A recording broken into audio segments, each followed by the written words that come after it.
Assad regime was responsible. In the days leading up to August 21st, we know that Assad's chemical weapons personnel prepared for an attack near an area where they mix sarin gas. They distributed gas masks to their troops. Then they fired rockets from a regime-controlled area into 11 neighborhoods that the regime has been trying to wipe clear of opposition forces. Shortly after those rockets landed, the gas spread, and hospitals filled with the dying and the wounded. We know senior figures in Assad's military machine reviewed the results of the attack, and the regime increased their shelling of the same neighborhoods in the days that followed. We've also studied samples of blood and hair from people at the site that tested positive for sarin. When dictators commit atrocities, they depend upon the world to look the other way until those horrifying pictures fade from memory. But these things happened. The facts cannot be denied. The question now is what the United States of America and the international community is prepared to do about it. Because what happened to those people, to those children, is not only a violation of international law, it's also a danger to our security. Oh, you know what a joke you look Let me like. explain why. If we fail to act, the Assad regime will see no reason to stop using chemical weapons. As the ban against these weapons erodes, other tyrants will have no reason to think twice about acquiring poison gas and using them. Over time, our troops would again face the prospect of chemical warfare on the battlefield. And it could be easier for terrorist organizations to obtain these weapons and to use them to attack civilians. If fighting spills beyond Syria's borders, these weapons could threaten allies like Turkey, Jordan, and Israel. And a failure to stand against the use of chemical weapons would weaken prohibitions against other weapons of mass destruction Agent Orange? and embolden Assad's ally, Iran, which must decide whether to ignore international law by building a nuclear weapon or to take a more peaceful path.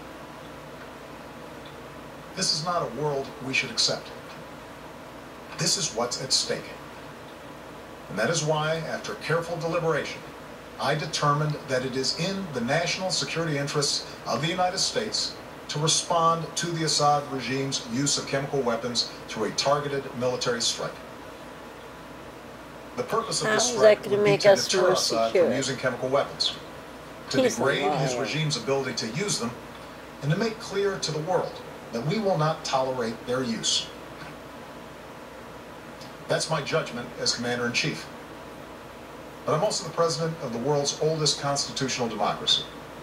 So even though I possess the authority to order military strikes, I believed it was right, in the absence of a direct or imminent threat to our security, to take this debate to Congress. I believe our democracy is stronger when the president acts with the support of Congress. And I believe that America acts more effectively abroad when we stand together. This is especially true after a decade that put more and more war-making power in the hands of the president and more burdens on the shoulders of our troops, while sidelining the people's representatives from the critical decisions about when we use force. Now, I know that after the terrible toll of Iraq and Afghanistan, the idea of any military action, no matter how limited, is not going to be popular. After all, I've spent 4.5 years working to end wars, not to start them. Our troops are out of Iraq. Our troops are coming home from Afghanistan. Know, right? And I know Americans want all of us in Washington, especially me, to concentrate on the task of building our nation here at home, putting people back to work, educating our kids, Same story. growing our middle class. It's no wonder then that you're asking hard questions. So let me answer some of the most important questions that I've heard from members of Congress and that I've read in letters that you've sent to me. First, many of you have asked, won't this put us on a slippery slope to another war? One man wrote to me that we are still recovering from our involvement in Iraq. A veteran put it more bluntly. This nation is sick and tired of war. My answer is simple. I will not put American boots on the ground in Syria. I will not pursue an open-ended action like Iraq or Afghanistan. I will not pursue a prolonged air campaign like Libya or Kosovo. This would be a targeted strike to achieve a clear objective: deterring the use of chemical weapons and degrading Assad's capabilities. Others have asked whether it's worth acting if we don't take out Assad. As some members of Congress have said, there's no point in simply doing a pinprick strike in Syria.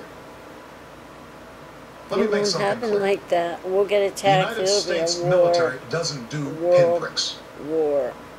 Even a limited strike will send a message to Assad that no other nation can deliver. Shut up.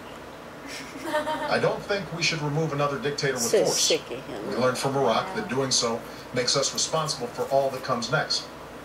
But a targeted strike can make Assad, or any other dictator, think twice before using chemical weapons. Oh my God. Other questions involve the dangers of retaliation. We don't dismiss any threats, but the Assad regime does not have the ability to seriously threaten our military. Any other retaliation they might seek is in line with threats that we face every day. Neither Assad nor his allies have any interest in escalation that would lead to his demise. And our ally Israel can defend itself with overwhelming force, as well as the unshakable support of the United States of America. Many of you have asked a broader question. Why should we get involved at all in a place that's so complicated, and where, as one person wrote to me, those who come after Assad may be enemies of human rights? It's true that some of Assad's opponents are extremists, but Al-Qaeda will only draw strength in a more chaotic Syria if people there see the world doing nothing to prevent innocent civilians from being gassed to death. The majority of the Syrian people and the Syrian opposition we work with just want to live in peace, with dignity and freedom. And the day after any military action, we would redouble our efforts to achieve a political solution that strengthens those who reject the forces of tyranny and extremism.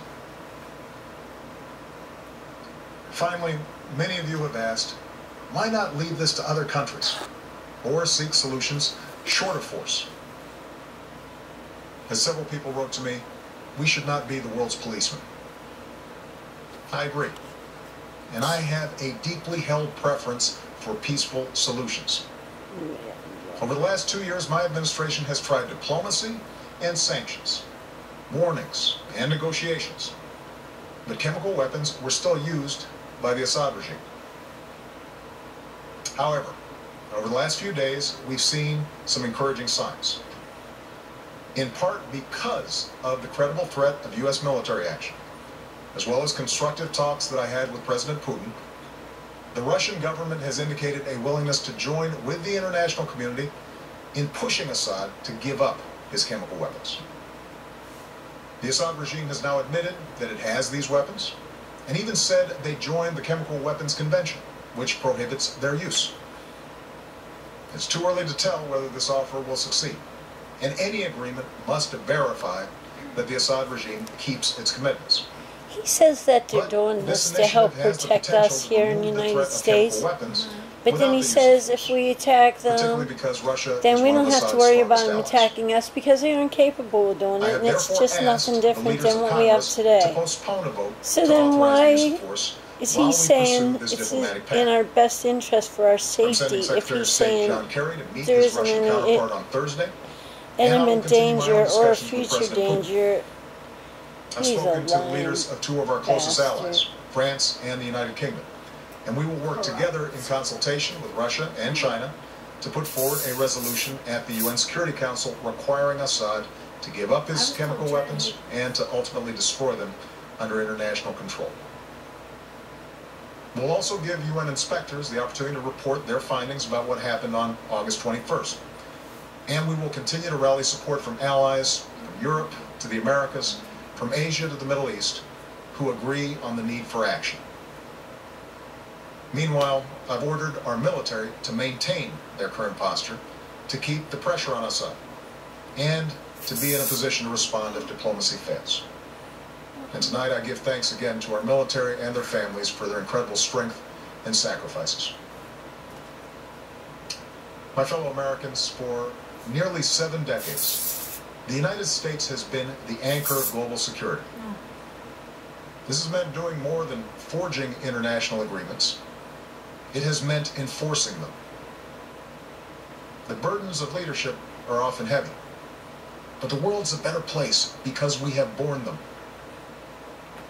And so, to my friends on the right, I ask you to reconcile your commitment to America's military might with a failure to act when a cause is so plainly just.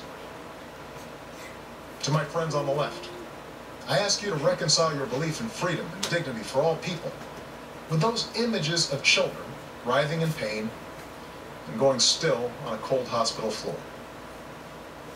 For sometimes resolutions and statements of condemnation are simply not enough. Indeed, I'd ask every member of Congress and those of you watching at home tonight to view those videos of the attack and then ask, what kind of world will we live in if the United States of America sees a dictator brazenly violate international law with poison gas and we choose to look the other way? Franklin Roosevelt once said, our national determination to keep free of foreign wars and foreign entanglements cannot prevent us from feeling deep concern when ideals and principles that we have cherished are challenged. Our ideals and principles, as well as our national security, are at stake in Syria, along with our leadership of a world where we seek to ensure that the worst weapons will never be used. America's not the world's policeman. Terrible things happen across the globe, and it is beyond our means to right every wrong. But when, with modest effort and risk, we can stop children from being gassed to death and thereby make our own children safer over the long run, That's what I mean. I believe we should act. How are we making him safer if he That's says what makes America different. he's an asshole? That's what makes us exceptional.